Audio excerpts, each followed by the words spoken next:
Make some okongobong with me, guys. My okongobong is quite hard, so I'm going to be softening it with some hot water and baking soda. So I have my boiled water and I just added some baking soda, and I'm not gonna let this sit in the water for too long because it gets soft quite fast. So after stirring it, I'm just going to drain it at once. If not, it's going to be too soft. And I'm also going to be using some pork for this recipe. So I already boiled my pork and I just want to layer them and put them in the oven to broil a little bit, just so that it's a little bit crispy on the outside.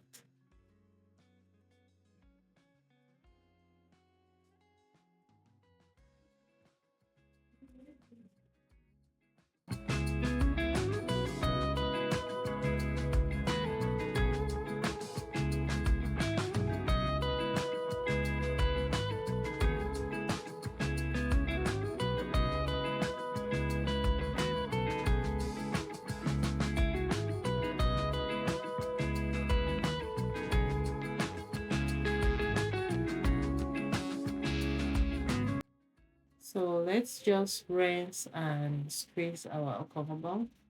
I like how the color of the okongobong just got revived. I just revived the color of the okongobong. You're going to see a closer look of this. It became really green after I did this. I didn't lose the texture. It just became almost fresh as I boiled it. Look at how it looks. Yes, it looks so fresh. So I'm just flipping my pork here just so that I can get cooking ASAP.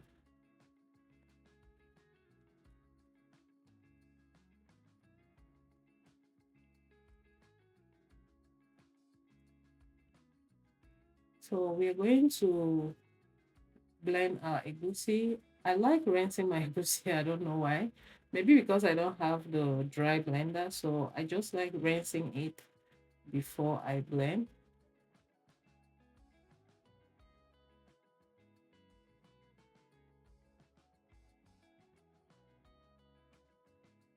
And I'll just be using the stock of the pork to blend. I have my little helper who is always around. Such a pleasure.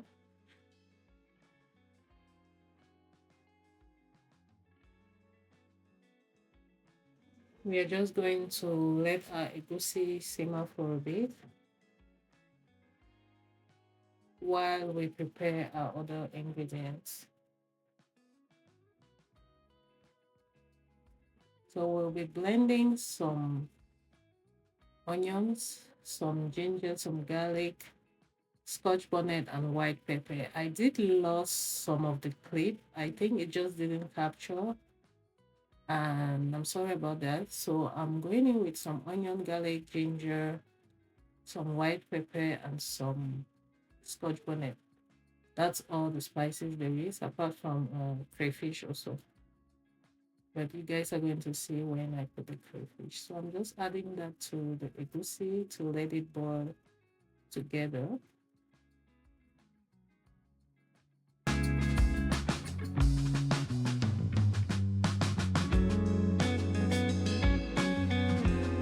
I like going in with some oil so that it speeds up the drying process of the egusi. If you're having difficulties getting your egusi to get dry, I usually go in with some oil. And after it's ready, I just go in with my okongobong.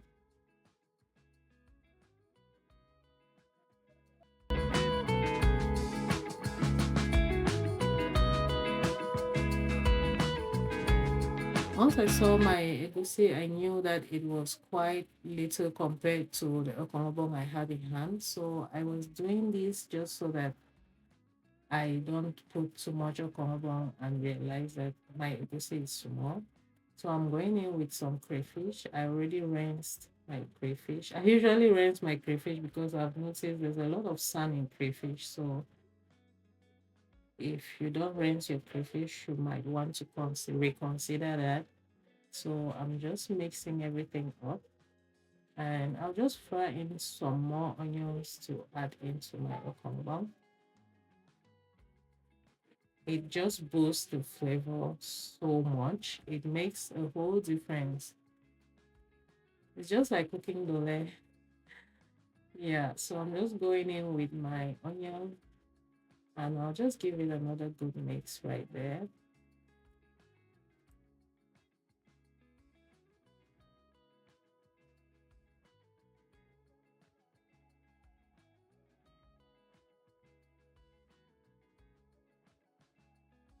Testing my seasonings to make sure everything is okay, and we are going to go in with our meat right now.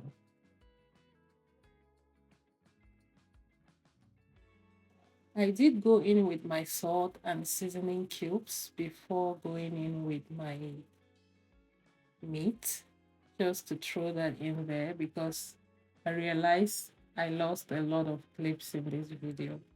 I apologize for that once more.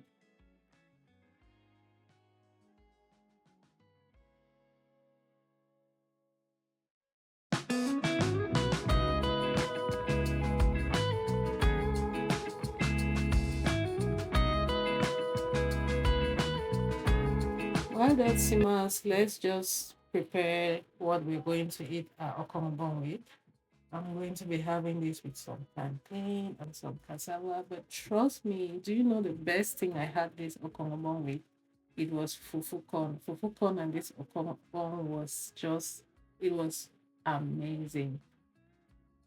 I ate this cassava and plantain just on the first day, and for the rest of the days, I just made fufu corn and it was a banger. I really loved it. So I'm also going to peel this cassava. Most of it was bad, but what can you do, right?